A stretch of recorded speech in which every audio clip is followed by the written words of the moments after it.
Bharat China సరిహద్దుల మధ్య ఏం జరుగుతోంది? నిజాలను మనకి చెప్తూ ఉన్నారా? అసలు నిజాలకు భిన్నంగా అక్కడ జరుగుతూ ఉందా? చైనా ఆక్రమించినటువంటి భూభాగం నుంచి భారత సైన్యం అక్కడే ఉందా, లేదంటే భారత సైన్యమే వెనక్కి వచ్చిందా, లేదంటే చైనామే వెనక్కి వెళ్ళిందా?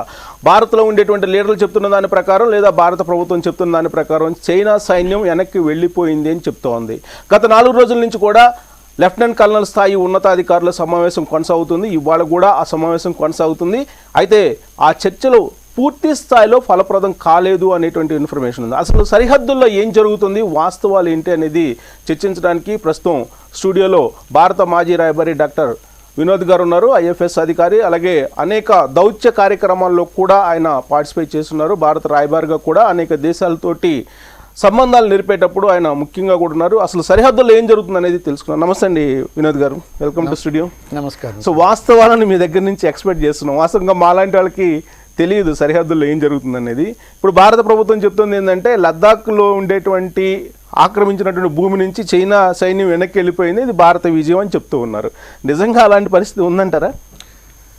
సుబ్బారావు గారు, ఇప్పుడు ఎందుకంటే యాజ్ అంబాసిడర్ ఆఫ్ ఇండియా నేను ఎన్నో విషయాలలో ఇటువంటి బైలేటరల్ తర్వాత మల్టీలేటరల్ ఇష్యూస్లలో ఇన్వాల్వ్ అయ్యి చాలా వరకు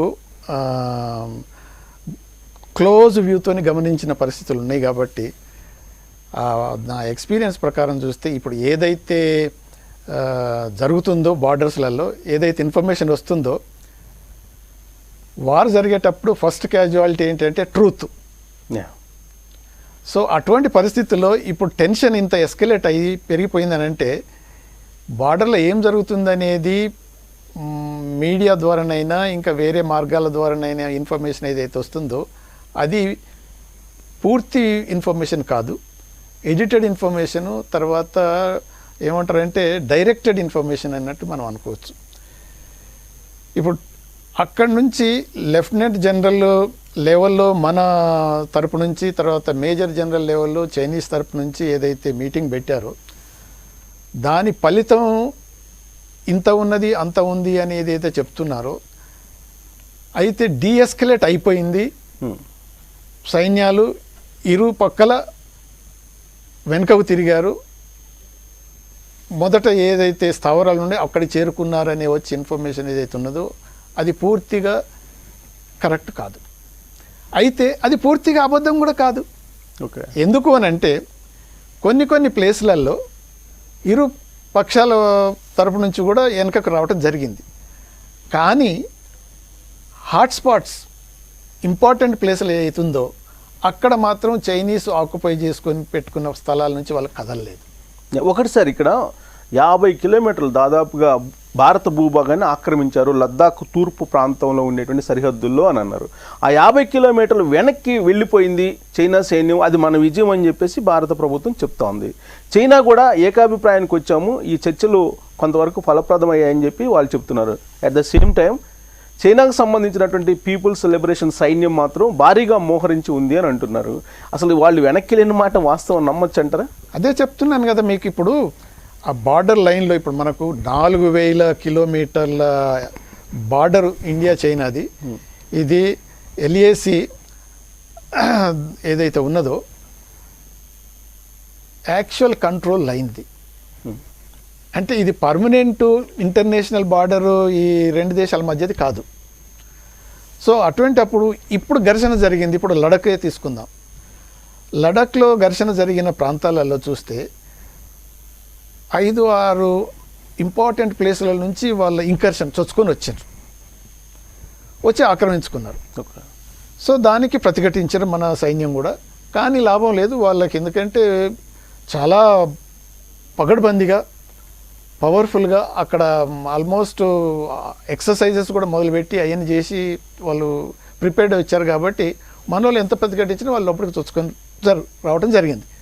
అయితే ప్రతిఘటించటము తర్వాత ఏది మన హై లెవెల్లో డిస్కషన్స్, నెగోషియేషన్స్ అన్నీ చేసిన తర్వాత కూడా వాళ్ళు ఏం చేశారు, బోత్ సైడ్స్ డీఎస్కలేట్ చేద్దాం అని అన్నారు. కానీ కొన్ని మూడు ప్లేస్లలో డీఎస్కలేట్ చేసి వెనకకు పోయారు. వాళ్ళు 25-30 కిలోమీటర్ల లోపలికి వచ్చి 2.5 కిలోమీటర్లు వెనకపోతే ఏమన్నట్టు? సో అది వాస్తవం. 25 కిలోమీటర్లు వచ్చేసి 2 కిలోమీటర్లు వెనక్కి వెళ్ళి మేము వెళ్ళాము, ఏకాభిప్రాయం కుదిరిందని చెప్తున్నారు. అది ఏడాదిలో 600 సార్లు ఆక్రమణకి ప్రయత్నించారు చైనా సైన్యం అని అంటున్నారు. ఏడాది మొత్తం అని అంటే మన దేశం యొక్క దౌత్య సంబంధాలు బలహీనంగా ఉన్నాయని అర్థమా, లేదంటే సైన్యపరమైనటువంటి సంబంధాలు, సైన్యపరమైనటువంటి యాక్టివిటీ అక్కడ అంత వ్యూహాత్మకంగా లేదనుకుంటున్నారా? ఇప్పుడు ఒకటి ఏంటంటే, మనము ఈ లేటెస్ట్గా జరిగిన ఇంకర్షన్ లేకపోతే ఏదైతే చైనీస్ ఆర్మీ వచ్చి ఆక్యుపై చేసుకున్న ఈ సందర్భాన్ని ఒకటి ఐసోలేట్గా తీసుకోవద్దు. ఓకే, చైనా స్ట్రాటజిక్గా అన్ని ప్లేస్లలో మూవ్ అవుతున్నది. ఇది మనం ఓవరాల్ గేమ్ ప్లాన్ చూసినట్టయితే చైనీసు వాళ్ళ నేచర్ ఎలా ఉందని అంటే మన ఒక టైగర్ ఇంజూర్డ్ లెక్క అలా ఫీల్ అవుతుంది. ఒకప్పుడు చైనా సివిలైజేషన్ పెద్ద ఇది అది మేమంతా ఇలా ఉన్నాం, కాకపోతే మా ప్రాంతాన్ని ఒకప్పుడు జపనీస్ ఆక్యుపై చేసుకుని కొత్త ఏరియాని వెళ్ళారు, కొరియన్స్ ఆక్యుపై చేశారు, అమెరికన్స్ ఇదంతా చేసి చివరికి మేము ఒక హై లెవెల్ నుంచి ఒక లో లెవెల్కి వచ్చేసాము. అయినా కానీ మళ్ళీ మా ఫస్ట్ ప్లేస్ ఏదైతుందో మేము ఆక్యుపై చేసుకోవాలి అనే ఫీలింగ్ తోటి చైనా ముందుకు సాగుతుంది.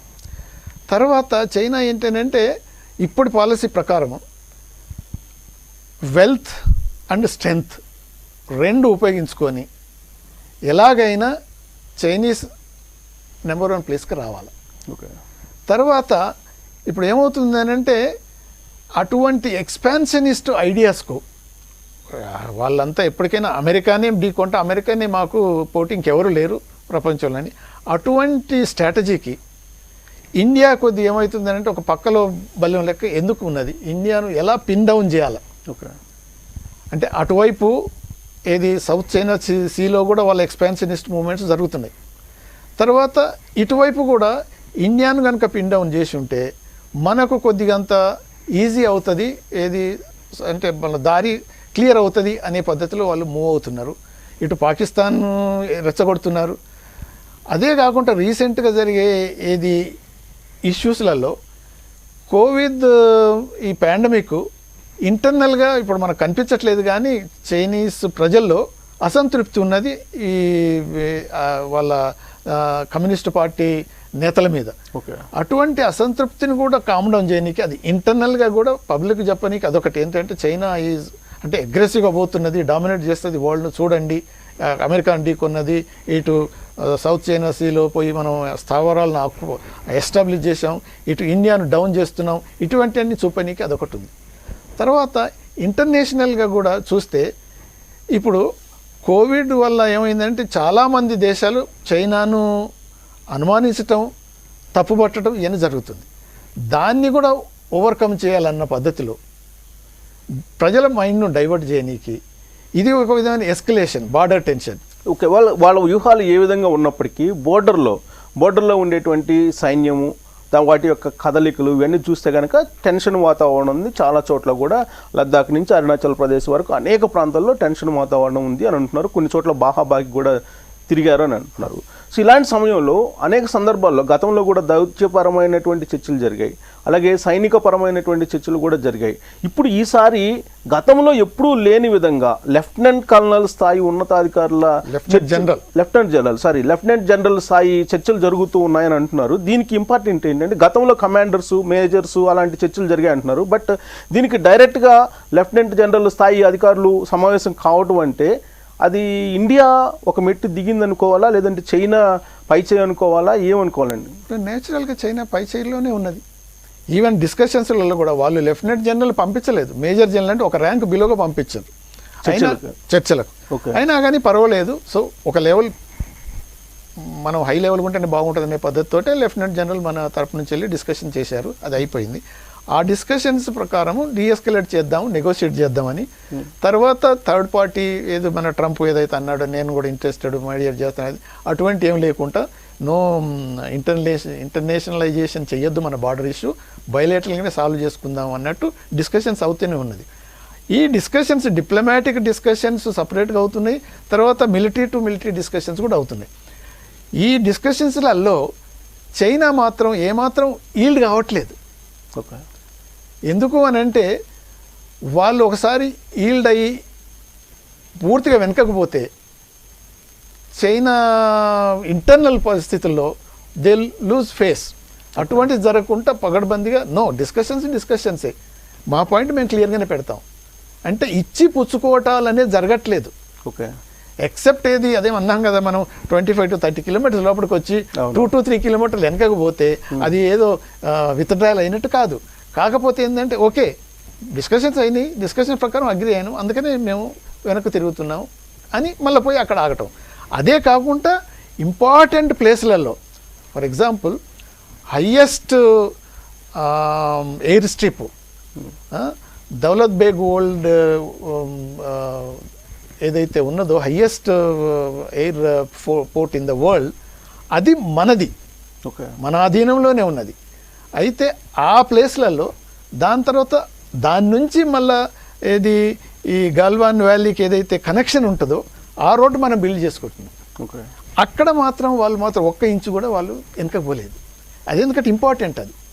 ఈ ఇన్ఫ్రాస్ట్రక్చర్ మనం డెవలప్ చేస్తున్నాం కాబట్టి వీళ్ళు ఇటువంటి ఇన్ఫ్రాస్ట్రక్చర్ డెవలప్ చేయడం వల్ల రేపు ఏదన్నా చైనీస్ ఇంకా ఎక్కువ ఆక్యుపై చేసుకోవాలంటే ఇది ఒక అడ్వాంటేజ్ పాయింట్ ఇస్తుంది ఇండియా, కానీ దాన్ని అబ్స్ట్రక్ట్ చేయడానికి వాళ్ళు చాలా ప్రయత్నం చేస్తున్నారు. అక్కడ ఏదైతే Finger.4 అనేది దౌలతాబాద్ క్రూషియల్ ఏరియాస్, ఇంపార్టెంట్ ఏరియాస్లో మాత్రం వాళ్ళు ఒక్క ఇంచు ఈల్డ్ కాలేదు. అంటే ఇది మనను పిండం చేయనీకి ప్రెషర్ చేయనీకి ఇంకా వాళ్ళు ఉపయోగిస్తున్న ఇది పాయింటే కానీ వాళ్ళు మాత్రం ఈల్డ్ కాలేదు. ఫ్యూచర్లో ఇంకా ఇటువంటి పాయింట్లు ఇంకా వెతికి వాళ్ళు మనల్ని పిన్ డౌన్ చేస్తారు తప్ప మనం ఏదో కొద్దిగా కంప్లిసెంట్గా ఉన్నామంటే రేపు చాలా వరకు ఆక్యుపై చేసే పరిస్థితులు ఉన్నాయి. ఇక్కడ లాస్ట్ వీక్ శనివారం నుంచి మీరు అన్నట్టు అక్కడ లెఫ్టినెంట్ జనరల్ స్థాయి అధికారులతో చర్చలు జరుగుతున్నాయి. ఇవాళ కూడా చర్చలు జరుగుతున్నాయి. లేదు చర్చలు అయిపోయినాయి. ఇవాళ కూడా మాట్లాడుకున్నారు అని చెప్పి అంటున్నారు. దౌత్యపరమైన సంబంధాలు కానీ లేదా సైనికపరమైనటువంటి చర్చలు కానీ ఏమైనా ఒక అడుగు ముందుకు పడినట్టు ఉందండి. ఇప్పుడు ఆ లెవెల్ తర్వాత ఏమన్నారంటే కోర్ కమాండర్స్ కంటిన్యూ చేస్తారు డిస్కషన్స్ అన్నారు. ఇంతకుముందు ఎప్పుడు కోర్ కమాండర్స్తోనే డిస్కషన్స్ అయ్యేది. సో వాళ్ళు ఒక మేజర్ డిసిషన్ తీసుకోలేరు. అందుకనే హై లెవెల్లో అంటే ఆల్మోస్ట్ జనరల్ తర్వాత లెఫ్టినెంట్ జనరల్ ఆ స్టేజ్కి మనం ఒక నెంబర్ 2 లెక్క ఉన్న లెవెల్ నుంచి ఉన్న పెద్ద ఆఫీసర్ని పంపించాం. వాళ్ళు చైనా పెద్ద దేశం కాబట్టి ఇండియా నథింగ్ ఏందని ఒక లెవెల్ తక్కువ ఉన్న మేజర్ జనరల్ని పంపించారు. సరే ఏదో ఆ లెవెల్కి ఉన్నది అని అంటే అది చాలా సీరియస్ డిస్కషన్. కానీ అనుకున్నంత ప్రోగ్రెస్ జరగలేదు. అందుకనే కోర్ కమాండర్స్ అంటే ఆ డివిజనల్ హెడ్స్ ఎవరైతే ఉంటారో వాళ్ళు కంటిన్యూ చేస్తారు. దాన్ని బట్టి ఇంకా ప్రోగ్రెస్ అవుతుంది అనే ఆశాభావాన్ని వెలిబుచ్చడం తప్ప దానివల్ల మనకు ఇప్పుడు ఏంటి అని అంటే అగ్రి అయింది ఏంటి, ఓకే మనం డీఎస్కలేట్ చేయాలి, థర్డ్ పార్టీ ఇంటర్వెన్షన్ ఉండకూడదు, నెగోషియేషన్స్ మిలిటరీ లెవెల్లో డిప్లొమాటిక్ లెవెల్లోనే మనం దీన్ని సవరించుకోవాలి అనే పద్ధతులు ఉన్నారు. కానీ మేజర్ ఇంపార్టెంట్ థింగ్స్లో వాళ్ళ స్థావరాలకు వెనకకు పోవాలి, ఏది ఈ బిఫోర్ టెన్షను ఎవరెవరు ఎక్కడుండో అక్కడికి పోవాలి అనే పద్ధతులు అగ్రి కాలేదు. సో వాళ్ళు అనుకున్న ఇంకర్షన్స్ అలానే పట్టుకొని ఉంటున్నారు. దాని తర్వాత ఈ చైనీస్ కూడా ఏం చేస్తారంటే ఒక క్లియర్ కట్ పాయింట్ తీసుకొని రారు. ఇప్పుడు బార్డర్ ఇష్యూ ఉన్నది, ఓకే ఇంతవరకు మాది, ఇక్కడ నుంచి మీది, ఇక్కడ మనకు డిస్ప్యూట్ ఉన్నది అని ఎప్పుడు చెప్పట్లేరు వాళ్ళు. అలా చెప్తే ఏమైందనంటే వాళ్ళ ఫ్యూచర్లో ఏదైతే ఆక్యుపై చేసుకోవాలనే మైండ్ ఉంటుందో అది దెబ్బతింటుంది కదా. ఇప్పుడు ఈ బార్డర్ డిస్ప్యూట్స్ అనేవి యాక్చువల్గా మనకు అప్పుడు ఏది బ్రిటిష్ వాళ్ళు గీసిన గీతలతోటి వాళ్ళు చైనీసు మేము అగ్రి కాము అనే పద్ధతితోటి ఇప్పుడున్నది ఏంటంటే మెక్మోహన్ లైన్ ఏదైతే ఉందో అది టిబెట్ను ఆక్రమించుకోకముందు అప్పటి నుంచి ఇంగ్లీష్ వాళ్ళు సైన్ చేసింది అది ఆ లైన్. అందుకనే మాకు అది వ్యాలిడ్ కాదు, మా లైన్ వేరే అంటారు. కానీ ఏది మీ లైన్ చూపించండి, కింగ్డమ్లో ఉన్న లైన్ మరి ఎగ్జాక్ట్గా మాకు చూపించండి అని అంటే లేదు ఇది ఇదంతా మాదే అంటారు. అరుణాచల్ అంతా మాదే, అక్షయ్ చిన్ అంతా మాదే, కాశ్మీర్లో ఆ సగం అంతా మాదే, అంటే లడక్ అంతా మాదే. ఇప్పుడు జేఎండ్కే పోయి ఇప్పుడు మనకు సపరేట్ యూనియన్ టెరిటరీ అయింది కదా. అయితే చైనీస్ ఏంటి అని అంటే వాళ్ళకు క్లియర్గా మనం 370ని అబ్రగేట్ చేసి లడాఖ్ను యూనియన్ టెరిటరీగా డిక్లేర్ చేయగానే డైరెక్ట్ కంట్రోల్ ఇండియా ఇక్కడికి వస్తున్నది. అంతకుముందు కాశ్మీర్ జేఎండ్కే వాళ్ళదని ఉంది కాబట్టి వీళ్ళు ఏమైనా చేసుకున్నా కొద్దిగా అంత రెస్పాన్స్ తక్కువ ఉంటుంది కదా. సో ఇప్పుడు డైరెక్ట్ ఢిల్లీ ఇంటర్వ్యూన్ కంట్రోల్ ఉన్నదని అదొకటి ఇరిటేషన్ వాళ్ళకు. తర్వాత ఈ ఇన్ఫ్రాస్ట్రక్చర్ వాళ్ళు డెవలప్ చేసుకున్నారు, ఓకే, కానీ మన వాళ్ళు ఇప్పుడు డెవలప్ చేసుకుంటుంటే అది ఇరిటేషన్, వీళ్ళు స్ట్రాంగ్ అయిపోతున్నారు అనేది. తర్వాత ఇప్పుడు కరోనా వల్ల డబ్ల్యూహెచ్ఓలో ఇప్పుడు మన ఇండియానే కాబట్టి చైర్మన్ ఇది వరల్డ్ హెల్త్ అసెంబ్లీ దానికి ఏది మొన్న యునానిమస్గా రిజల్యూషన్ అయినా కానీ ఇండియా ద్వారా ఏదో జరగబోతుంది ఓకే అనేది వాళ్ళకు ఒక విధమైన అపోహతోటి. సో వేరియస్ ఫ్యాక్టర్స్ తోటి ఏమవుతుందంటే వాళ్ళు అనుకున్న పద్ధతిలో వాళ్ళు అసర్ట్ చేయవలసిన పద్ధతిలో ఇండియా అడ్డం వస్తుందేమో అన్నట్టు ఇండియాని పిండం చేయాలని ఈ ఇంకర్షన్స్ జరుగుతున్నాయి. గతంలో అనేక దౌత్యపరమైనటువంటి రిలేషన్స్ కానీ తర్వాత ఈ దౌత్యపరమైనటువంటి లిఖితపూర్వమైనటువంటి ఒప్పందాలు కూడా ఉన్నాయి కదా సార్, వాటన్నిటిని ఇప్పుడు రివ్యూ చేస్తారా? వాటి ప్రకారమే ఇప్పుడు చర్చలా, లేదంటే ఇప్పుడున్నటువంటి పరిస్థితుల దృష్ట్యా వాటి మీద మాత్రమే కాన్సన్ట్రేషన్ చేసే అవకాశం ఉందా? ఇప్పటి వరకు మన బైలేటరల్ బార్డర్ డిస్ప్యూట్ డిస్కషన్స్లో 21 రౌండ్స్ ఆఫ్ నెగోషియేషన్స్ అయినాయి. ఓకే, కానీ అవుట్కమ్ మాత్రం ఏమాత్రం ప్రోగ్రెసివ్గా కనిపించదు. డొక్లాం వచ్చింది అప్పుడు, అవును, అది వాళ్ళు ఆక్యుపై చేసింది కదా. సో టెన్షన్ డిఫ్యూజ్ చేయటం తప్ప సాల్వ్ చేయటం అనేది చైనా మైండ్లో లేదు. అంటే టోటల్గా మీరు అన్నట్టు దౌత్యపరమైనటువంటి ఒప్పందాలన్నింటిని ఉల్లంఘించినట్టేనా? మనం ఉల్లంఘించిన అంటున్నారు, వాళ్ళు ఏమంటారంటే మీరు ఉల్లంఘించిన అంటున్నారు. ఓకే, అదే ఇప్పుడు పద్ధతి ఏంటంటే ఓకే ఇది ఇది ఈ పాయింట్లు మనం డిస్కస్ చేశాము, ఈ పాయింట్లు మనం అగ్రి అయ్యాము, ఓకే, పర్మనెంట్గా ఇది సాల్వ్ అయిపోయింది, ఈ పాయింట్లు ఇంకా డిస్కషన్లో ఉన్నాయి, ఇది కాలేదు అనే క్లియర్ కట్గా ఒక రోడ్ మ్యాప్ లెక్క చైనా పెట్టనివ్వట్లేదు, పెట్టదు. ఓకే, సో అందుకనే వాళ్ళ ఇంట్రెస్ట్ రియలైజ్ కావాలంటే ఇటువంటి ఏదైతే డౌట్ఫుల్గా ఉన్న పాయింట్స్నే ముందుకు పెట్టి లేటర్ ఆన్ ఓకే, ఏ పరిస్థితుల్లో వాళ్ళు మనం ఇండియాను కొద్దిగా పిన్ డౌన్ చేసి ఎంతవరకు అయితే ఆక్యుపై చేయాలనో అంతవరకు చేసుకోనికి ప్రయత్నం చేస్తుంది. ఈ ఆక్యుపేషన్ వల్ల చైనాకు వచ్చే లాభం అంతగా ఉండదు, కానీ చైనా హెజిమోనీ అనేది ఏంటంటే నిరూపించబడుతుంది. వరల్డ్ వైడ్ నేను ఒక టైగర్ అంతే, అనేది సూపర్ పవర్. ఓకే, సో ఒకప్పుడు ఏదైతే అమెరికా ఇప్పుడు ఎప్పుడైతే సెకండ్ వరల్డ్ వార్ తర్వాత కోల్డ్ వార్ ఏరియాలో అమెరికా రష్యా ఇలా అయిపోయి రష్యా డౌన్ అయిపోయింది కాబట్టి ఇప్పుడు చైనా అమెరికాను డౌన్ చేసి తను సూపర్ పవర్గా హెజిమనీ ఇంపోజ్ చేయాలనే పద్ధతిలో పోతుంది. కాకపోతే ఏంటంటే ఇప్పుడు అమెరికా లిబరల్ డెమోక్రాటిక్ ఐడియాస్ వచ్చి వార్స్ కొన్ని ప్రిన్సిపల్స్ మీద ఫైట్ చేసి కొన్ని మిస్టేక్లు కూడా చేసి ఏదో అది అలా జరుగుతున్నది అమెరికన్ సైడ్. ఇది అంతలా కాదు, only muscle power, money power. అందుకనే ఇప్పుడు ఆల్మోస్ట్ 14 ట్రిలియన్ దాకా ఉన్న డబ్బు, తర్వాత పీపుల్స్ ఆర్మీ వన్ ఆఫ్ అంటే వరల్డ్ మొత్తంలో స్ట్రాంగెస్ట్ ఆర్మీ అనేది, అడ్వాన్స్డ్ టెక్నాలజీ, ఇవన్నీ సాధించి మనం వరల్డ్ని డామినేట్ చేయాలనే పద్ధతిలో చైనా ఉన్నది. అటువంటి అప్పుడు మనం ఏమవుతుందంటే ఇప్పుడు దీనివల్ల consequences India on its own one has to be very practical realistic. India on its own చైనాని ఢీకొని లేదు. క్లియర్ అంటారు, క్లియర్. ఎంతమంది అని చెప్పినా ఇప్పుడు మన హార్వర్డ్ యూనివర్సిటీలో ఒక స్టడీ వచ్చింది ఏంటి, కన్వెన్షనల్ ఫోర్సులలో ఆ లడాక్ ఏరియాలో ఇండియాకు అడ్వాంటేజ్గానే ఉన్నది అని. ఓకే, కానీ వాళ్ళ ఫోర్సెస్, వాళ్ళ టెక్నాలజీస్, వాళ్ళ టాక్టిక్స్ని చూస్తే మళ్ళీ 62 రిపీట్ అవుతుందేమో అనే కొంతమందికి ఆలోచన వస్తుంది. అంటే అటువంటి అదే ఎంత బిల్డప్ చేశారంటే సైన్యాన్ని, వార్ఫేర్ అమ్యునిషన్ను అంత బిల్డప్ చేసి ఒకసారి కనుక వాళ్ళు దూసుకొని వచ్చేస్తే మనం ఆపలేం. అలా దూసుకొని రావటం వల్ల వాళ్ళకు అంత మేలు జరగదు తెలుసు, మనకు నష్టం జరుగుతుంది.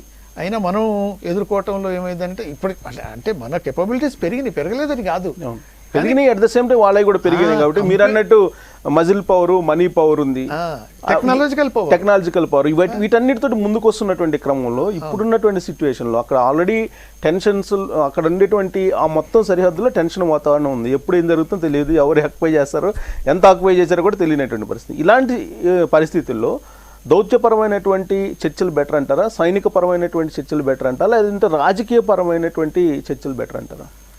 ఇప్పుడు అన్ని రంగాల్లో మనం చర్చించక తప్పదు. డిప్లొమాటిక్ నెగోషియేషన్స్ నడుస్తూనే ఉండాలి. తర్వాత మిలిటరీ టు మిలిటరీ డిస్కషన్స్ కూడా నెగోషియేషన్స్ పోతూనే ఉండాలి. తర్వాత ఈక్వల్గా మన ఫోర్సెస్ ఏదైతుందో మన దగ్గర ఎంత శక్తి ఉంటే అంత అక్కడ బార్డర్లో మనం పెట్టక తప్పదు. ఓకే. ఎందుకు అని అంటే ఒక్కొక్క పాయింట్లో చైనీస్ కనుక మనం అనలైజ్ చేస్తే చైనీస్ చక్కర్ ఎలా ఉంటుందని అంటే ఫోర్సిబుల్గా వాళ్ళు ఆక్యుపై చేస్తారు. ఇదే సేమ్ 30 కిలోమీటర్లు ఆక్యుపై చేస్తే 3 కిలోమీటర్లు వెనక పోతారు. అయిపోయింది, మేము చేసేసాం, వెనక పోయాం అన్నట్టు ప్రపంచానికి చూపించడానికి. సో అలాంటి పరిస్థితులు ఇప్పుడు ఏర్పడితే ఏమిటంటే స్ట్రాటజికల్లీ అడ్వాంటేజ్ పాయింట్స్ ఏవైతున్నాయో వాళ్ళు ఏం చేసిండ్రు, 1 బెల్ట్ అండ్ 1 రోడ్ అది ఏదైతే ప్రాజెక్ట్ పెట్టుకున్నారో సో దాంతో మనం కోఆపరేట్ చేయలేదు. ఓకే. దాంతో వాళ్ళు ఆల్మోస్ట్ మెజారిటీ ఆఫ్ ఏరియాను డామినేట్ చేయడానికి ప్రయత్నం చేస్తూనే ఉన్నారు. చాలా 1 రోడ్ 1 బెల్ట్ 1 రోడ్ సంబంధించిన కంట్రీస్ అన్నిటికీ బోల్డ్ అన్ని లోన్స్ ఇచ్చేస్తున్నారు. అన్ని వాళ్ళ దగ్గర నుంచి స్ట్రాటజిక్ పాయింట్ అసెట్స్ తీసేసుకుంటున్నారు. ఫర్ ఎగ్జాంపుల్ ఇప్పుడు పాకిస్తాన్ చూడండి ఎంత డబ్బు ఇచ్చేసింది అంటే ఇప్పుడు గోదర్ ఎయిర్పోర్ట్ మన పోర్టు అదంతా చైనీస్ కంట్రోల్లోనే ఉంటుంది. తర్వాత పాకిస్తాన్ స్ట్రాటజిక్ అసెట్స్ అన్నీ చైనా కంట్రోల్లోకి పోతున్నాయి. అలాంటి మళ్ళీ తర్వాత ఈ సిఏఎస్ కంట్రీస్ కూడా కొంతవరకు ఇప్పుడు టర్న్ చేసుకొని చూస్తుంది, ఆఫ్రికాలో టర్న్ చేసుకుని, అంటే ఇటువంటి అన్నిటి మాత్రం స్ట్రాటజిక్గా మూవ్ అవుతుంది. సో ఓవరాల్గా ఇండియాతోటి టెన్షన్ ఫ్రీగా సాల్వ్ చేసుకుందాం అనేది మాత్రం చైనీస్ మైండ్లో లేదు. అందుకనే మనం ఇప్పుడు ఒకలం ఢీకొట్టలేం కాబట్టి అందుకనే ఇప్పుడు క్వాడ్ అంటే ఇప్పుడు మన ఆస్ట్రేలియా, జపాన్, దాని తర్వాత ఇండియా, అమెరికా, తర్వాత ఈ రీసెంట్గా ఏం చేశారంటే సౌత్ కొరియాను, వియత్నాంను వీళ్ళన్నింటినీ కూడా కలుపుకున్నారు. మొన్న last week Australian prime minister తోటి మన prime minister Modi virtual meeting ఏదైతే జరిగిందో దాంట్లో కొన్ని అగ్రిమెంట్స్ ఇంక్లూడింగ్ మిలిటరీ అగ్రిమెంట్స్ కూడా జరిగినాయి. ఇటువంటి అన్ని ఏర్పరచుకోవటం వల్ల అంటే వాళ్ళు కూడా they are also feeling. For example ఏది ఆస్ట్రేలియా ఈ కోవిడ్ పాండమిక్ గురించి మనం తరువుగా ఇన్వెస్టిగేట్ చేయాలి అసలు ఏం జరిగింది అనేది అన్నప్పుడు ఇమ్మీడియట్గా చైనా థ్రెట్ చేసింది, మీ దగ్గర నుంచి ఎక్స్పోర్ట్స్ ఏమొస్తాయి అన్నీ మేము బంద్ చేసేస్తాం. బట్ అంటే ఓపెన్లీ థ్రెట్. అంటే అటువంటి పరిస్థితుల్లో ఇటువంటి మిడిల్ లెవెల్ కంట్రీస్ అన్ని ఫీల్ అవుతున్నాయి కాబట్టి ఒకటి కావటం అవసరం అవుతుంది. అందువల్ల ఇటువంటి టెన్షన్లు క్రియేట్ చేయటం వల్ల ఇండియా ఒకప్పుడు న్యూట్రల్గా ఉండి ఎంతో మనం నాన్ అలైన్డ్ మూమెంట్ అది అనుకున్నాం. కానీ ఈ పరిస్థితులలో నాన్ అలైన్డ్ అనేది ట్రూ సెన్స్లో మనం పాటిస్తే we will be the loser. Okay. So ఇప్పుడున్నటువంటి పరిస్థితుల్లో నరేంద్ర మోడీ అనుసరిస్తున్న విదేశాంగ విధానం కానీ దౌత్యపరమైనటువంటి చర్చలు కానీ ఇవన్నీ కూడా ఒక మోడీ వరకే సాధ్యం. గతంలో చాలా సందర్భాల్లో ఇందిరాగాంధీ అలాగే రాజీవ్ గాంధీ ఉన్నప్పుడు ఏం జరిగింది అనేది కూడా చర్చకు వచ్చింది. వాళ్ళు ఉన్నప్పుడు సాగినటువంటి దౌత్యపరమైనటువంటి చర్చలు కానీ లేదా విదేశాంగ విధానం కానీ ఇప్పుడు నరేంద్ర మోడీ ఆధ్వర్యంలో జరుగుతున్నటువంటి విదేశాంగ విధానం కానీ క్వైట్ ఆపోజిట్ ఉందా? ఆపోజిట్ ఆర్ సేమ్ అనేట కంటే సక్సెస్ రేటు ఫెయిల్యూర్ రేట్ మనం తీసుకుంటే ఓకే ఇట్స్ ఎ ఫెయిల్యూర్. ఇప్పుడున్న గవర్నమెంట్ ఫెయిల్యూర్ అంటే ఎస్, అందుకనే కదా ఇప్పుడు మనకు మిత్రులు ఎవరు లేరు, ఇంక్లూడింగ్ నేపాల్ కూడా అయిపోయి, శ్రీలంక కాదు, పాకిస్తాన్ లేదు, ఆల్ నైబర్స్. కానీ ఇందాక మీరు అన్నారు న్యూట్రలైజ్ వెళ్ళటం కన్నా కూడా అగ్రెసివ్గా వెళ్ళటమే బెటర్ ఈ సిచ్యువేషన్లో అని అన్నారు కదా. అగ్రెసివ్ కాదు నేను అనేది. ఇప్పుడు మనం టోటల్గా న్యూట్రల్ అనుకోకుండా మనలాంటి పరిస్థితులు ఎదుర్కొంటున్న ఇప్పుడు ఆస్ట్రేలియా ఉంది, జపాన్ ఉంది, సౌత్ కొరియా ఉంది, వియత్నాం ఉంది, ఇటువంటి ఫిలిప్పైన్స్ ఉన్నది, ఇటువంటి అంటే మన నైబర్ మన ఈ రీజన్లో ఓకే చైనాను కౌంటర్ చేయడానికి ఇటువంటి కంట్రీస్ మిడిల్ లెవెల్ కంట్రీస్ తోటి మనము క్లోజ్ స్ట్రాటజిక్ కోఆపరేషన్ ఏర్పరచుకొని మనం కూడా ఒక విధమైన స్ట్రెంగ్త్ చూపించటం అనేది జరగాల. ఓకే. అంటే అలైన్డ్ నాన్ అలైన్డ్ అంటే న్యూట్రల్గా ఉంటాము మేము ఇది చేస్తామంటే అప్పుడు కోల్డ్ వార్ అప్పుడు ఆఫ్టర్ సెకండ్ వరల్డ్ వార్ అప్పుడు ఉన్న పరిస్థితులకు ఇప్పుడు చైనీస్ చాలా అగ్రెసివ్ అయిపోయారు, అసెర్టివ్ అయిపోయారు. అమెరికానే లెక్క చేయకుండా మేము ఢీకొనగలం అనే స్టేజ్కి వస్తున్నప్పుడు సో మనం కూడా మనంతటా మనం ఢీకొనలేనప్పుడు మనలాంటి దేశాలు కొన్ని ఏదైతే చైనీస్ అగ్రెషన్కు ఆర్ థ్రెట్కు గురవుతున్నాయో అటువంటి వాళ్ళన్నిటితో పాటు మనం కలిసి స్ట్రాటజిక్గా ఒక ప్లాన్ వేసినప్పుడు ఏంటంటే ఓహో రేపు ఏదైనా జరిగినప్పుడు వీళ్ళంతా ఒకటి అవుతారు, వీళ్ళ ఫోర్స్ ఉంటుంది అనేది చైనాకు తెలియజేయటం అనేది అవసరం. సో ఆ విషయంలో నరేంద్ర మోడీ సక్సెస్ అయ్యారంటారా, ఫెయిల్ అయ్యారంటారా? ఇప్పుడు స్టార్ట్ అవుతుంది హోప్ఫుల్లీ. ఓకే. ఎందుకంటే ముందు ఫెయిల్యూర్ ఎక్కడనంటే మన ఇంట్లో గెలిచి రచ్చ గెలవాలనేది అయితే సామెత ఏదైతే నైబర్హుడ్ను గెలవాలి, అది జరగలేదు. ఇప్పుడు నేపాల్, ఇప్పుడు ఈవెన్ భూటాన్ కూడా ఇది డోక్లాం ఇష్యూలో అవుట్రైట్గా ఇండియా 100% ఓకే మీరు ఏ డిసిషన్ తీసుకున్నా మీతో ఉన్నామని అనలేదు. నేపాల్ అయితే ఇప్పుడు అపోజే చేసింది. అవును. శ్రీలంక అదే పరిస్థితి వస్తుంది. బంగ్లాదేశ్ కూడా ఆల్మోస్ట్ అలానే ఉంటుంది. సో ఇటువంటి అన్నిటి అంటే ఏంటి, మన ఫారెన్ పాలసీలో సంథింగ్ ఈజ్ రాంగ్ అన్నట్టు. మనకు అప్పుడు ఇందిరాగాంధీ, మన జవహర్లాల్ నెహ్రూ కాంచి ఇప్పుడు ఏదో చెప్పి ఆయన failure Indira Gandhi failure, Rajiv Gandhi failure ఇలా అంటూ ఉంటారు. ఇప్పుడు ఆల్రెడీ సోషల్ మీడియాలో బయలుదేరినాయి. ఇవాళ నరేంద్ర మోడీ కనుక ప్రధానమంత్రిగా లేకపోతే ఈ పాటికి చైనా ఆక్యుపై చేసేసిండేది మొత్తం. నరేంద్ర మోడీ ప్రధానమంత్రిగా ఉన్నారు కాబట్టి, అలాగే హోంమంత్రిగా అమిత్ షా ఉన్నారు కాబట్టి, రాజ్నాథ్ ఉన్నారు కాబట్టి చైనా సైన్యం మొత్తం సరిహద్దుల నుంచి వెనక్కి వెళ్ళిపోయింది అనేది ఒక భావాన్ని, ఒక ప్రాపగండా బయలుదేరింది. అది ఎంతవరకు నిజం అనేది అర్థం కావాలి. అదైతే అసలు సంగతి. మన ఏది ఇందిరాగాంధీ టైంలోనైనా, రాజీవ్ గాంధీ టైంలోనైనా, ఇప్పుడు మన్మోహన్ సింగ్ గారి టైంలోనైనా కనీసం చైనా ధైర్యం చేయలేదు లోపలికి రానికి. ఓకే. అది మర్చిపోయి 60 కిలోమీటర్ల లోపలికి వచ్చి 3 కిలోమీటర్లు వెనకకు పోయి ఇది ఇంత మనం వెనకకు కొట్టాము, అందువల్లనే మోదీ గవర్నమెంట్ బట్టి ఉన్నది కాబట్టి, షా మోదీ కాబట్టి వాళ్ళు భయపడి వెనకకు పోయారు. భయపడి వెనకపోడు కాదు, లెక్క చేయకుండా లోపలికి వచ్చేసి ఏదో పోనీలేని బిచ్చం వేసినట్టు ఒక 2 కిలోమీటర్లు వెనకపోతాంలే అన్నారు. అది సక్సెసా? ఎందుకని వినోద్ గారు, ఇందాక ఆనాడు భయపడినటువంటి చైనా ఇందిరాగాంధీ టైంలో కానీ, లేదా నెహ్రూ టైంలో కానీ, లేదంటే రాజీవ్ గాంధీ టైంలో కానీ భయపడినటువంటి, భయం అంటే లోపల చుట్టుకొని రావడానికి సందేహించినటువంటి చైనా ఇవాళ ఎందుకని చాలా ఈజీగా చుచ్చుకొని రావడానికి అగ్రెసివ్గా ముందుకు వస్తుంది అంటారు? అంటే ఇక్కడ విదేశాంగ విధానం లేదా నరేంద్ర మోడీ యొక్క వ్యూహం బాగలేదు, అందుకే దాన్ని క్యాష్ చేసుకునేటువంటి ప్రయత్నమా, లేదంటే ఆనాడు ఉన్నటువంటి విదేశాంగ విధానానికి ఇప్పటికీ చాలా తేడా ఉందంటారా? ఒక్క పాయింట్లో చెప్తాను చూడండి. ఎలా అంటే ఇప్పుడు దౌత్యంగా అంటే డిప్లొమాటిక్ రిలేషన్స్లో అప్పుడు బైలేటరల్ రిలేషన్స్ టెన్స్గా లేవు, అంత 100% కూల్గా లేవు. అప్పుడప్పుడు మైనర్ ఇరిటేషన్స్, ఏది అక్రాస్ ద బార్డర్ అటు ఇటు కొద్దిగా ఇంకర్షన్స్ లెక్క అటు ఇటు చిన్నగా.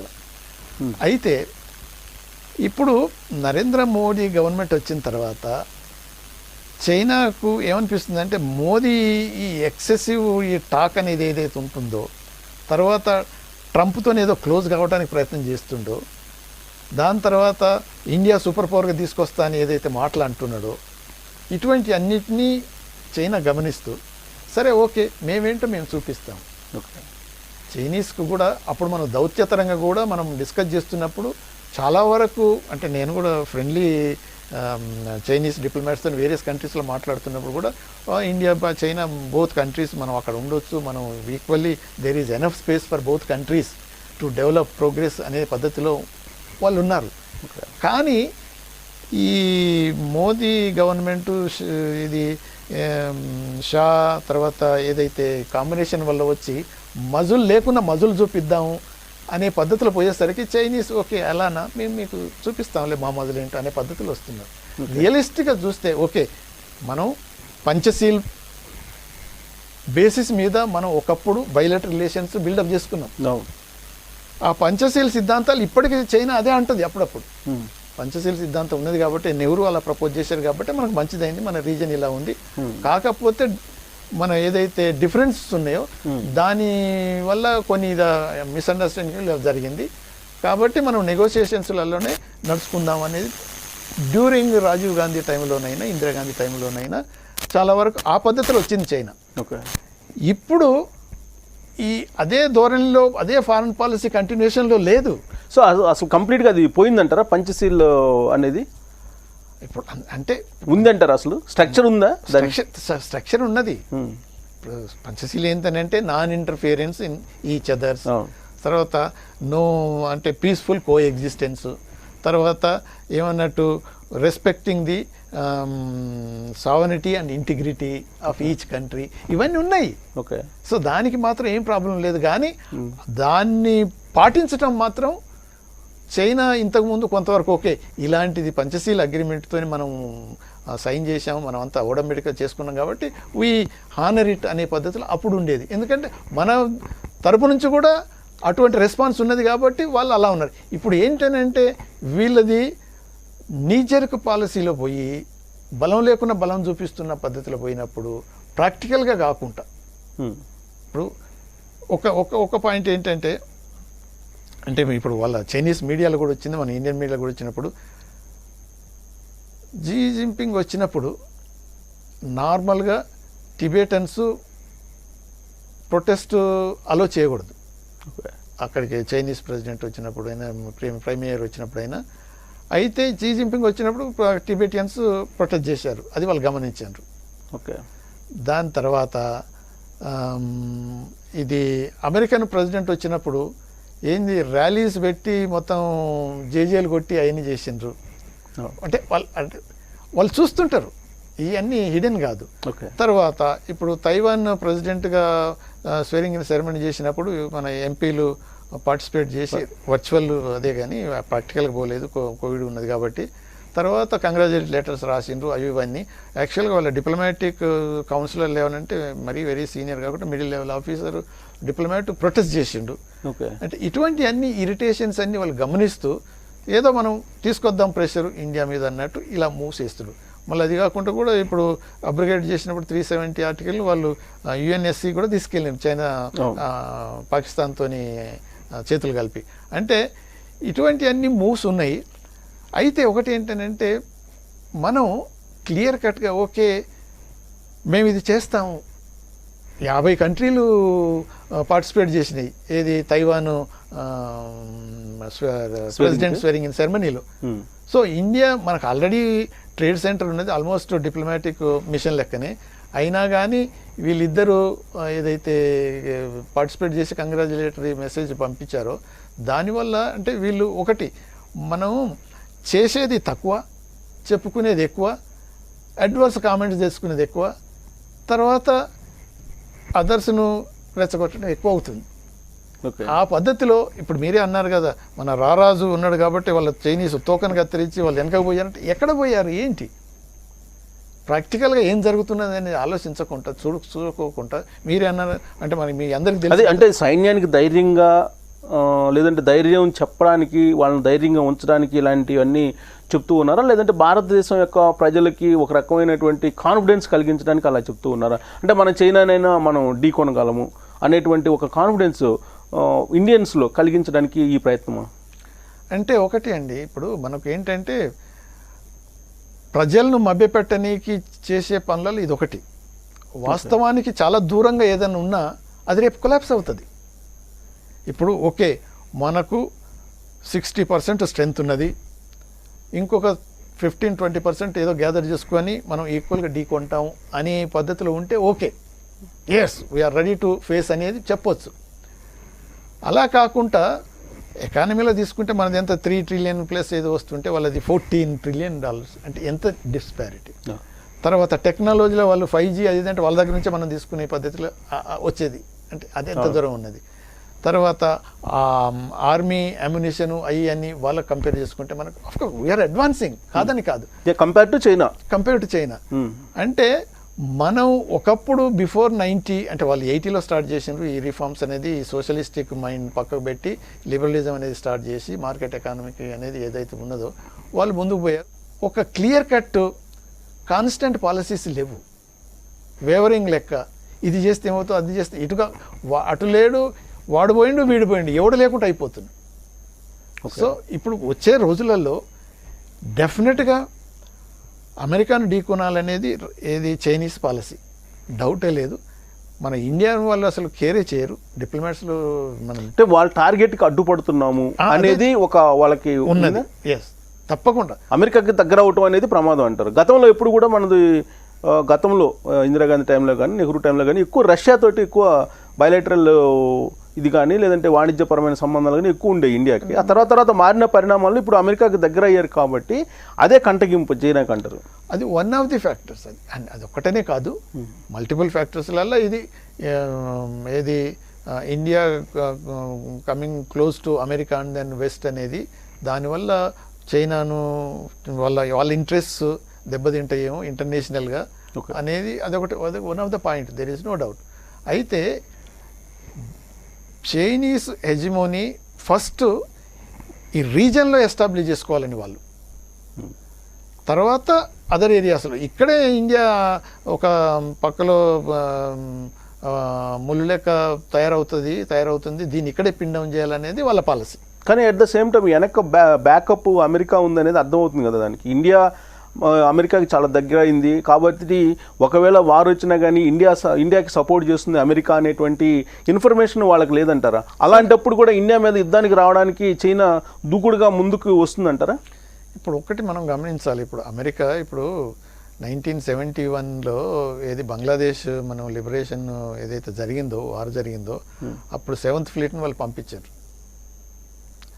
దాని తర్వాత ఇప్పుడు ఒకప్పుడు అమెరికా చాలా అంటే పాకిస్తాన్కు క్లోజ్గా ఉండి అలయన్స్లో ఉన్నది కాబట్టి వాళ్ళని సపోర్ట్ చేస్తూ 62, 65 ఆ వార్లలో కూడా మనకేమాత్రం హెల్ప్ జరగలేదు. కాకపోతే Russia always stood with India. Okay. So friendship treaty కూడా ఇందిరాగాంధీ రష్యాతో పెట్టుకున్నప్పుడు కూడా దానివల్ల మనకు 71లో 7th ఫ్లీట్ని ఎన్ని పంపించినా ఏం లెక్క చేయకుండా మనం ప్రొసీడ్ అయిపోయాం. అది ట్రైడ్ అండ్ టెస్టెడ్ ఫ్రెండ్షిప్లో వాళ్ళు నిలుచుకున్నారు. కానీ అమెరికా అలా నిలిచే పద్ధతిలో లేదు. ఓకే. ఎందుకు అని అంటే అమెరికా ఎప్పుడు ఏ వారైనా అమెరికన్ సాయిల్లో మీద ఫైట్ చేయలేదు, డిఫరెంట్ ప్లేస్లలోని వార్స్ ఫైట్ చేస్తుంది. సో ఇప్పుడు చైనాతో ఏదైనా ఢీకోవాలంటే మళ్ళీ ఇండియాను ఉపయోగించుకోవాలనేది అమెరికాకు చాలా ఉంది. ఓకే. ఆ పాయింట్లో డౌటే లేదు. సో అదే టైంలో ఇప్పుడు మనం కూడా ఇప్పుడు చైనాకు అమెరికాకు ఏదైతే ట్రేడ్ వార్ అవుతుందో దానివల్ల మనం అడ్వాంటేజ్ తీసుకోవాలనేది మనం ఏదైతే ఆలోచిస్తున్నామో అది చైనాకు ఇంకొక ఇరిటేషన్ అన్నట్టు. ఓకే. మా దగ్గర నుంచి తీసుకొచ్చి మీరంతా ఏదో చేసుకుంటున్నారు, ప్లాన్ చేస్తున్నారా, సరే చూస్తాంలే మిమ్మల్ని పిన్ డౌన్ చేస్తాం, అదొకటి. కానీ అది కూడా ఇవాళ వచ్చిన రిపోర్ట్స్లో ఇప్పుడు ఏవైతే అమెరికాలో ఉండేటువంటి చైనాలో ఉండేటువంటి అమెరికా కంపెనీస్ ఏవైతే ఉన్నా అవన్నీ కూడా అక్కడి నుంచి మూవ్ అయిపోతున్నాయి. ఆ మూవ్ అయ్యేటువంటి కంపెనీలన్నీ ఇండియాకి రావాలని చెప్పేసి వస్తాయని చెప్పి కూడా ప్రచారం చేశారు. కానీ టోటల్ కంపెనీస్లో 2 కంపెనీలు వచ్చాయి, మిగతా అన్ని కూడా వియత్నాము రకరకాల కంట్రీస్కి వెళ్ళాయని తాజాగా ఉండేటువంటి రిపోర్ట్ చెప్పబోతుంది. అదంతా ఈ ఊహాలోకంలో అంతా ఏం లేదు. ఇప్పుడు ప్రపంచం అంతటా ఎలా అంటే చూపించిన ప్రజలకు ప్రపంచం అంతా మన మీదనే ఆధారపడి ఉన్నది, మనం ఇది చేయగలం అది చేయగలం అన్నది. ఎందుకనంటే అఫ్కోర్స్ సైంటిఫిక్ డెవలప్మెంట్స్ ఇన్ని జరిగితే ఒకప్పుడు పుష్పక విమానంతో మనమే పోయాం, మనమే విమానాన్ని కనిపెట్టాం. ఒకప్పుడు మనం ఏది ప్లాస్టిక్ సర్జరీ అప్పుడు ఏది గణేష్ది తల తీసినప్పుడు అది వేసేసి ప్లాస్టిక్ సర్జరీ మనమే చేసాం. ఇవన్నీ మనమే సూపర్ అనేది ఇది ఒక భ్రమలో ఉండటం తప్ప వాస్తవాన్ని గుర్తించి యాక్చువల్గా దేశాన్ని ఎలా స్ట్రాంగ్ చేయాలి, బిల్డప్ చేయాలనే ఆలోచన తక్కువ, మభ్యపెట్టడం అనేది ఎక్కువ. అందుకనే చైనా నుంచి కంపెనీలు వెళ్ళిపోతున్నాయి, మొత్తం ఇండియాకి వచ్చేస్తుంది అంటే ఎక్కడ పోతుంది? వాళ్ళు ఇన్వెస్ట్ చేసేటోడు బిజినెస్ మ్యాన్. ఎందుకంటే సార్ ఇప్పుడు తాజా డేటా ప్రకారం మొత్తం 26 కంపెనీస్ అక్కడి నుంచి మూవ్ అయ్యాయి అని అన్నారు. చైనా నుంచి అమెరికా కంపెనీలు ఏవైతే ఉన్నాయో 26 మూవ్ అయిపోయాయి వేరే కంట్రీస్కి అన్నారు. వాటిలో 2 కంపెనీలు అమెరికాకు వచ్చాయని చెప్పి అంటున్నారు. రిమైనింగ్ ఇండియాకి వచ్చినాయి అన్నారు. రిమైనింగ్ కంపెనీస్ అంతా వేరు దేశాలకు వెళ్ళి వియత్నాంకి ఎక్కువ వెళ్ళాయి. దీనికి రీజన్ ఏంటి? ఇండియా వైపు చూడకపోవడానికి కారణం ఏంటి? చైనాలో ఉండేటువంటి అమెరికా కంపెనీలు ఇండియా వైపు రాకపోవడానికి గల ప్రధాన కారణాలు ఏంటంటారు? బోల్డ్ అని కారణాలు ఉన్నాయి, అంతేనంటారా? ఏ ఒక్క పాలసీ మార్కెట్ అనేది world wide market highest market ఇండియాలో ఉంటుంది అని అంటారు కదా. అదే చెప్తున్నాం కదా, ఇప్పుడు market largest market in the world ఏదో ఇండియా అని మనం అనుకుంటున్నాం. కానీ ఇప్పుడు బిజినెస్ మ్యాన్ ఎవడైనా కానీ ఎక్కడైనా కానీ ఫస్ట్ ఏంటంటే తన బిజినెస్ ప్రాఫిటబుల్గా నడుస్తుందా లేదా అని చూస్తాడు. తర్వాత ఈరోజు రేపు అనటం కాదు, ఒక కొంతకాలం కాన్స్టెంట్గా ప్రాబ్లం లేకుండా ఉంటుందా.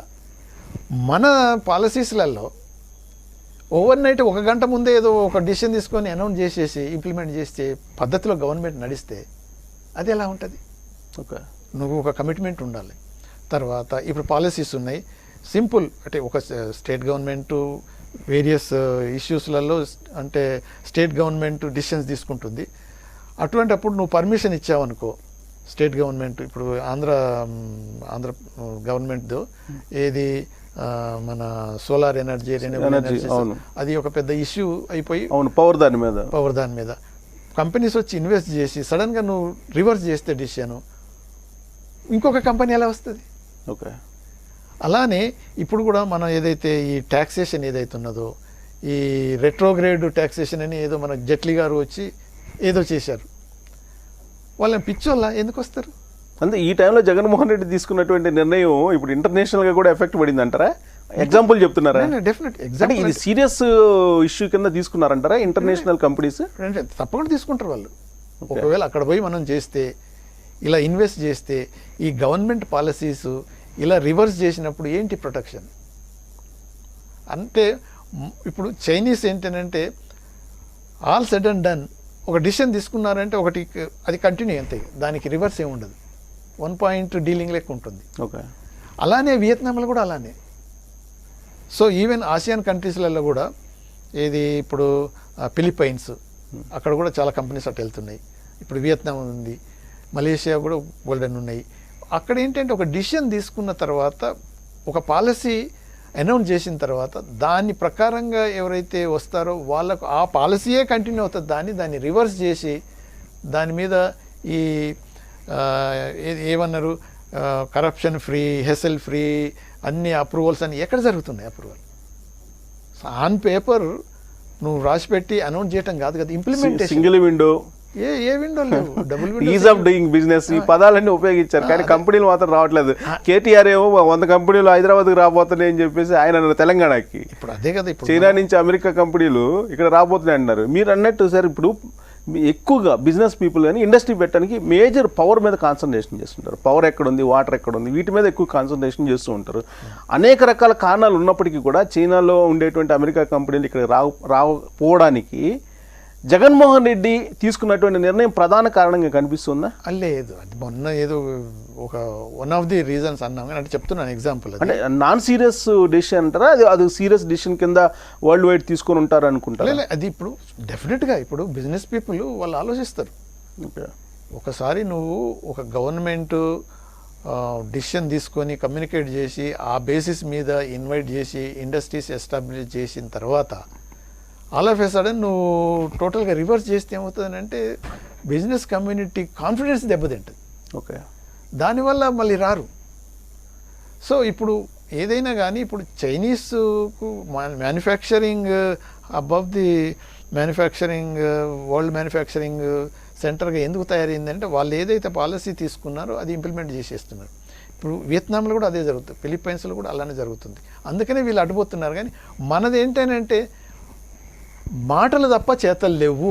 సింపుల్గా చెప్పాలంటే ఈ ప్రభుత్వం ఇప్పుడు 6 సంవత్సరాలు దాటిపోయి ఏదో ఊరికే గత ప్రభుత్వం అనేది ఒకటి సాకు చెప్పుకొని ఇలా మభ్యపెట్టి మాయలు చేసి నడిపిస్తే చాలా కాలం నడవదు. ఇంటర్నేషనల్ కమ్యూనిటీ మనం ప్రజల గురించి ఎన్ని చెప్పినా సరే ఏదో భక్తులు ఉంటారు కాబట్టి సరే పూజలు చేస్తూనే ఉంటారు, అది వదిలిపెట్టండి.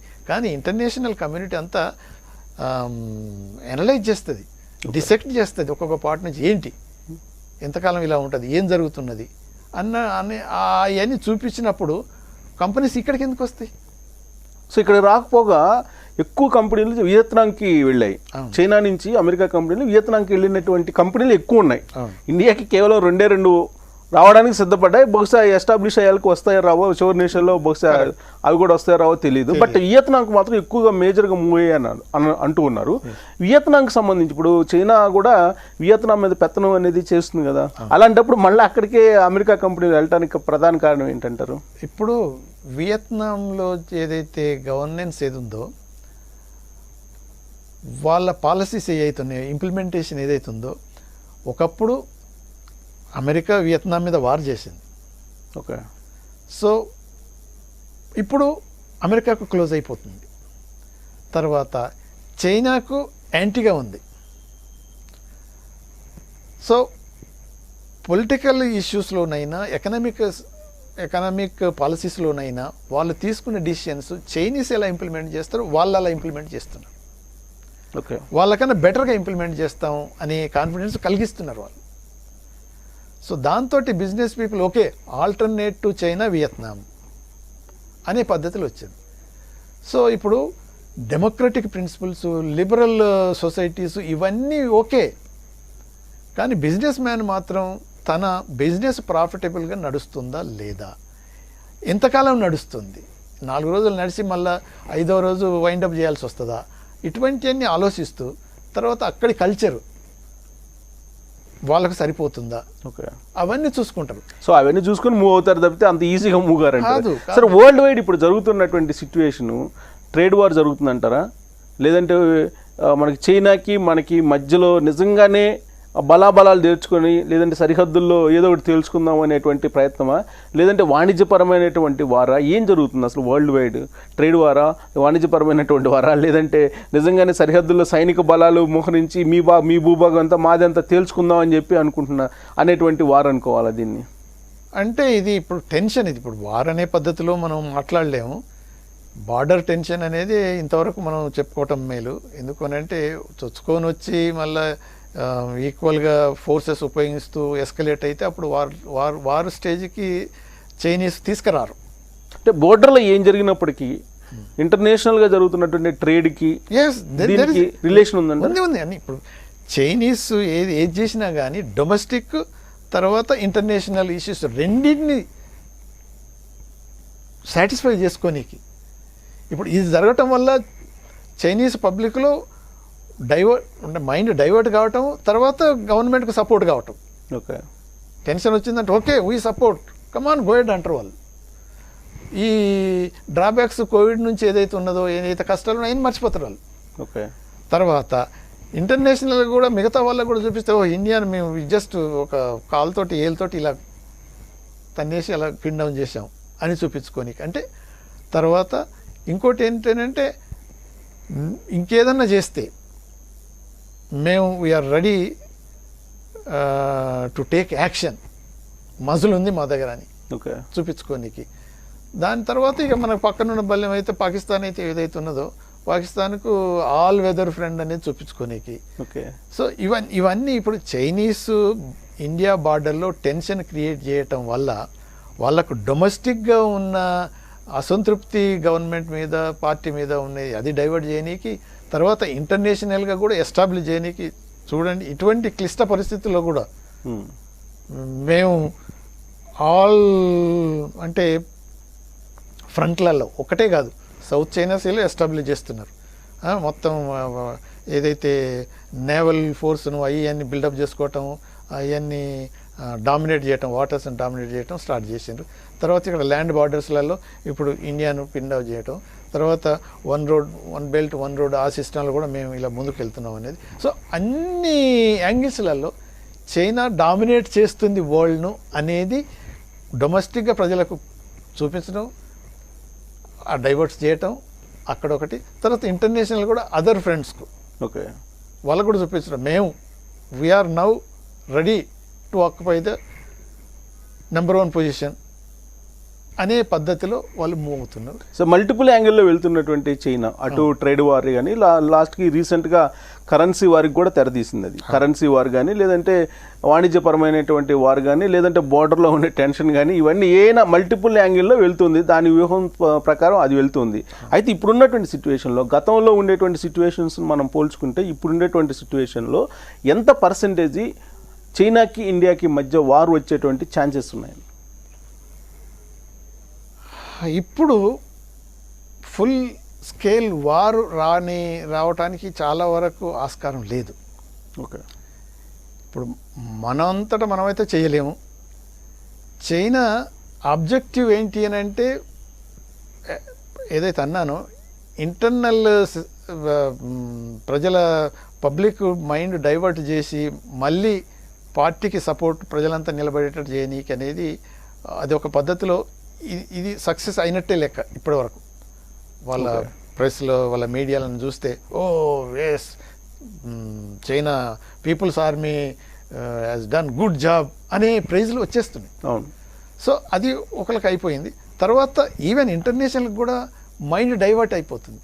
ఈ ఇన్వెస్టిగేషన్లు కరోనా మీద లేకపోతే ఈ ట్రేడ్ వారు ఇది చైనాకు అమెరికాకు జరుగుతున్న ఈ వార్ వల్ల ఇదేదో జరగబోతుంది అనేది కాకుండా ఈ టెన్షన్ క్రియేట్ చేయటం ఇటు కూడా డైవర్ట్ అయిపోయింది. ఓకే.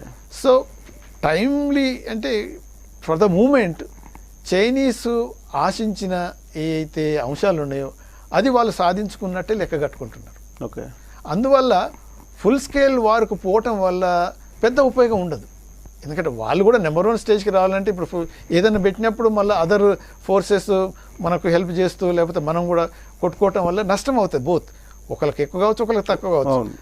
బట్ అటువంటి స్టేజ్కి ఇప్పుడు వాళ్ళే పోదలుచుకోలేదు. అటువంటి పోతే మళ్ళీ వాళ్ళు వీక్ అయిపోతారు. మళ్ళీ అమెరికాను డామినేట్ చేయాలనుకున్న వాళ్ళు, ఓకే, అమెరికాలో ఇప్పుడు అల్లర్లు జరుగుతున్నాయి, వైలెన్సెస్, ఇవన్నీ రైట్స్ ఇవన్నీ అవుతున్నాయి, చాలా సంతోషపడుతున్నారు వాళ్ళు. సో అటువంటి పరిస్థితుల్లో అమెరికా డౌన్ అవుతుంది కదా కానీ అని ఉన్న వాళ్ళు మళ్ళీ వారు తెచ్చుకొని వీళ్ళు మళ్ళీ డౌన్ కావటం ఎందుకు? సో అల్టిమేట్గా వాళ్ళు గోల్ రీచ్ కావడానికి అయితే వారికి అయితే రారు, అంతవరకు క్లియర్. అయితే అట్ ద సేమ్ టైం అమెరికాని టార్గెట్గా పెట్టుకొని చైనా వెళ్తుంది కాబట్టి ఈ రెండింటి దేశాల మధ్య జరుగుతున్నటువంటి ట్రేడ్ వార్ కానీ, కరెన్సీ వార్ కానీ, లేదా ఇతరతరకు సంబంధించినటువంటి ఎగుమతులు దిగుమతులకు సంబంధించినటువంటి అంశాలు కానీ ఇవన్నీ కూడా భారతదేశానికి ఎంతవరకు లబ్ధి చేకూరేటువంటి ఛాన్సెస్ ఉన్నాయి ఆ రెండు దేశాల మధ్య ఉండేటువంటి ఘర్షణ లేదంటే వ్యూహాత్మకమైనటువంటి వార్ నేపథ్యంలో? ఇప్పుడు ఒకటి ఎక్స్టర్నల్ కండిషన్స్, ఎక్స్టర్నల్ డెవలప్మెంట్స్ కొంతవరకు ఇన్ఫ్లుయెన్స్ చేయగలుగుతాయి కానీ మన ఇంటర్నల్గా మనం ఎంత స్ట్రాంగ్ ఉన్నాం అది చాలా ఇంపార్టెంట్. ఇక్కడ మనం వీక్ అయిపోతున్నాం డే బై డే, దీన్ని చూసే వాళ్ళు రావట్లేరు. ఓకే. ఇక్కడ మనం కనుక స్ట్రాంగ్గా డెవలప్ అవుతున్నప్పుడైతే ప్రతి ఒక్కరు వచ్చేస్తారు. సో ఆటోమేటిక్గా ఇప్పుడు చైనా నుంచి అమెరికా కంపెనీలు వచ్చేసాయి. అంతే కదా, అమెరికా నుంచి కంపెనీలన్నీ వచ్చేసినాయని అనౌన్స్ చేసుకున్నా కానీ ఒక్కటి రాడా అంటే ఎందుకు రాలేదని ఆత్మవిశ్వాసం అంటే మన ఏది ఒకసారి మనం విమర్శ చేసుకొని రివ్యూ చేసుకొని అరే దీనివల్ల ఇలా జరుగుతుంది మనం ఇది కరెక్ట్ చేద్దాం అనేది ఈ ప్రభుత్వానికి ఉన్నట్లేదు కదా. ఆ మాయలో పడి ఏదో అంతా జరిగిపోతుంది, అంత మనమే మన ఫేవరబుల్గానే ఉన్నది, మనమే డామినేట్ చేస్తున్నాం ఇది అనే ఫీలింగ్స్ కలిగించి ఈవెన్ ఇప్పుడు కరోనా ఎఫెక్ట్ కూడా ఇంకా కొన్ని రోజులు ఆగిన తర్వాత ఎంత అంటే సీరియస్ సిచ్యువేషన్కి పోతుందో ఊహించలేనంత జరుగుతుంది. కంట్రోల్ చేయటం అనేది ఇది మనం పేపర్లలో ఏదైతే స్టాటిస్టిక్స్ వల్ల అనౌన్స్ చేసుకోవటం కంటే on the ground it may explode. Okay. So దేనికైనా కానీ ఒక ఏది క్యాలిక్యులేటెడ్ పద్ధతిలో ఒక స్ట్రాటజిక్గా మూవ్ అయితే తప్ప జస్ట్ అనౌన్స్ చేసి తర్వాత చప్పట్లు కొట్టుకోవటం వల్ల మనకు జరిగేది ఏం లేదు. ఈవెన్ యాక్చువల్గా మంచి సిచ్యువేషన్ ఏది అమెరికా చైనా ట్రేడ్ వారు ఉన్నప్పుడు మనకు అడ్వాంటేజ్ ఉన్నది. ఆ అడ్వాంటేజ్ని మనం ప్రూవ్ చేసి మనం ప్రాక్టికల్గా వాళ్ళకి గనక చూపిస్తే వాళ్ళంతా వచ్చేవాళ్ళు. కొన్ని స్టెప్స్ వల్ల గవర్నమెంట్ పాలసీస్ వల్ల గవర్నమెంట్ యొక్క పద్ధతుల వల్ల administrative doing business in India చాలా ఇంప్రూవ్ అయిపోయింది. ఎక్కడైపోయింది ఇంటర్నేషనల్ స్ట్రాటజీ ప్రతి దాంట్లో మనం డౌన్ అయిపోతున్నాం. ఓకే. ఇలాంటి సిచ్యువేషన్లో సార్ అమెరికా వాళ్ళ స్ట్రాటజీ వాళ్ళుతున్నారు, చైనా వాళ్ళ స్ట్రాటజీ తోటి వాళ్ళు ఉన్నారు, ఇండియా కూడా వీళ్ళ స్ట్రాటజీ తోటి వీళ్ళు ఉన్నారు, ఇండియా కూడా మన స్ట్రాటజీ తోటి మనం వెళ్తున్నాం మనకున్నటువంటి వ్యూహాత్మకమైన ఎత్తుగడల క్రమంలో. అయితే ఇక్కడ చైనాకి భారత్కి మధ్య సరిహద్దుల్లో ఏం జరుగుతుంది అనే దాని మీద రకరకాల ఊహాగానాలు సోషల్ మీడియాలో వస్తూ ఉన్నాయి. చైనాని అసలు ఇప్పుడు మనం ఓడించగలము, చైనానే సైన్యం వెనుక వెళ్ళిపోయింది, ఇలా రకరకాలుగా వస్తున్నాయి కదా. అలాంటి ప్రచారాన్ని నమ్మేటువంటి భారతీయులకి మీరు భారత మాజీ రాయబారిగా ఏం చెప్తారు? అంటే కొంతమంది ఉద్రేకానికి కూడా గురవుతున్నారు, కొంతమంది అసలు అక్కడ ఏం జరుగుతుంది, నిజంగానే చైనా సైన్యాన్ని తరిమేశారా భారతదేశం, ఇలాంటి ఒక అపోహలు అనుకోండి, అలాంటి నమ్మకాలు ఉన్నటువంటి వాళ్ళకి ఏం చెప్తారు? ఇప్పుడు ఇండో చైనా బార్డర్స్లో ఏదైతే టెన్షన్ ఉందో అది చైనా తనకు అనుకూలంగా క్రియేట్ చేసుకోనికి ప్రయత్నం చేస్తుంది, చాలా వరకు సక్సెస్ అయింది కూడా. ఓకే. సో అటువంటి అప్పుడు మనం చాలా అప్రమత్తంగా ఉండాల్సి వస్తుంది. మన ప్రభుత్వం ఏదైతే స్టెప్స్ వేస్తుందో చాలా క్లియర్గా డిప్లొమాటిక్గా మిలిటరీ డిస్కషన్స్లో అన్నిట్లో కూడా చాలా వరకు ఆచితూచి ముందేసి సరి అయిన చర్యలు తీసుకోక తప్పదు. కానీ వాస్తవాలకు భిన్నమైనటువంటి న్యూస్ విడుదల చేయడం కూడా మంచిది కాదంట. అదే వస్తున్న లాస్ట్ పాయింట్గా, అక్కడ జరిగే పరిస్థితులు, అక్కడ ఉన్నటువంటి వాస్తవాలను కప్పిపుచ్చి అపోలో ఉంచి మాయలో పెట్టడం వల్ల దేశానికి నష్టం జరుగుతుంది. ఓకే, అలా జరగకుండా యాక్చువల్గా, అందుకని ఫర్ ఎగ్జాంపుల్ రాహుల్ గాంధీ చూస్తున్నాగా న్యూస్లో, అసలు ఏంటి పరిస్థితి, అవును, ఏంటో చెప్పండి మాకు అంటే, ఇక రిటైర్డ్ ఉన్న జనరల్స్, రిటైర్డ్ ఉన్న మిలిటరీ ఆఫీషియల్స్ అంటారు ఇది ఎంత సీక్రెటు, అటువంటి మనం చెప్పడానికి వీల్లేదంటే, సీక్రెటు అనేది ఎక్కడ, ఏ యాంగిల్లో ఎంత సైన్యాన్ని మూవ్ చేస్తున్నావు, ఏం వెపన్స్ పెడుతున్నావు, ఎక్కడ పోతున్నావు అనే సీక్రెట్ ఓకే. ఓకే, కానీ భారత భూభాగాన్ని ఇంత వాళ్ళు ఆక్రమించుకున్నారు, ఇంత మనం ఆక్రమించుకున్న దాని నుంచి వాళ్ళను బయటికి పంపించాము అని చెప్పనీకి అది సీక్రెట్ ఏముంది? ఓకే, అక్కడ అసలు ఏం వాస్తవాలు చెప్తేనే బాగుంటుంది అంటారు, అనవసరంగా పక్కదారు భారతీయులు పట్టించొద్దు అని అంటారు. కరెక్టే, వాస్తవం చెప్పి ఎస్. ఇప్పుడు చైనీస్ వాళ్ళ ఆర్మీలో వచ్చింది, ఇన్కర్షన్స్ జరిగినాయి, మనం ఇంత దూరం వాళ్ళు వచ్చారు, మన సైన్యం కూడా ఇంత దూరం వాళ్ళతోటి ఢీకొన్నది, తర్వాత డిస్కషన్స్ అయినాయి, దానివల్ల ఇంత వరకు వెనకకు పోయారు, ఈ పాయింట్లలో పోలేదు, ఇది నెగోషియేషన్స్ ఇంకా జరుగుతాయి అనేది ఒక అఫీషియల్ స్టేట్మెంట్గా ఎందుకు ఇవ్వకూడదు? ప్రజలకు అలా చెప్పడం వల్ల నష్టం అనేది లేదు. ఇది వారు జరుగుతున్న పరిస్థితి కాదు. ఇప్పుడు మనం ఏం చేస్తున్నాం, సర్జికల్ స్ట్రైక్ చేసామన్నాం, అవును, అదంతా నువ్వు ఎటువంటి స్ట్రైకులు ఎన్నోసార్లు ఇంతకుముందు జరిగినా కానీ మనం ఏం పబ్లిసైజ్ చేయలేదు. ఓకే, దాన్ని నువ్వు ఎలక్షన్ గురించి పబ్లిసైజ్ చేసుకున్నావు, కానీ ఇక్కడ యాక్చువల్గా మన భూమి పోయినప్పుడు నువ్వు దాని గురించి కూడా చెప్పకుండా అదంతా సీక్రెట్, అది చెప్పకూడదు అని, ఇంతే ఇదే సీక్రెట్ నువ్వు అలా పెట్టుకోవటం వల్ల ఇప్పుడు 25, 30 అంటున్నారు, 60 అంటున్నారు, 100 అంటున్నారు, రేపు ఇంకెన్ని 100 కిలోమీటర్లు వచ్చినా కూడా ఇంకా ఏం లేదు, మనకంతా బాగానే ఉందని చెప్తావు, అప్పుడు దేశం మునిగిపోతుంది. కానీ దానివల్ల వచ్చే ప్రయోజనం ఏమైనా ఉందా ప్రజలకు? అందుకని వాస్తవాలు ఎప్పటికైనా ప్రజలకు చెప్పక తప్పదు, చెప్పటం మంచిది. రైట్ అండి, thank you very much Vinod గారు. సరిహద్దుల్లో ఉన్నటువంటి వాస్తవ పరిస్థితులను తెలియజేసినందుకు థ్యాంక్ యూ వెరీ మచ్. చర్చలో పాల్గొన్నందుకు. చైనా భారత సరిహద్దుల్లో మాత్రం ఇప్పుడు ఉద్రిక్త వాతావరణం నెలకొంది. ఇరు దేశాల యొక్క సైన్యం అయితే భారీగా మోహరించి ఉన్నారు. అక్కడ ఏం జరుగుతుంది అనేది భారత ప్రభుత్వం మాత్రం చెప్పట్లేదు, బట్ వాస్తవాలు మాత్రం భిన్నంగా ఉన్నాయి. భారతదేశం ప్రభుత్వం మాత్రం వేరే విధంగా చెప్తున్నటువంటి క్రమంలో వాస్తవాలను బయట పెట్టాల్సినటువంటి అవసరం ఉంది. భారతీయులందరికీ కూడా వాస్తవాలను బయటపెట్టి వాస్తవాలను తెలియజేస్తేనే భవిష్యత్తులో ఉపయోగకరంగా ఉంటుంది అనేది ఈ చర్చ యొక్క సారాంశం. ఇది వాళ్ళ స్పెషల్ షో. చూస్తూనే ఉండండి 1TV.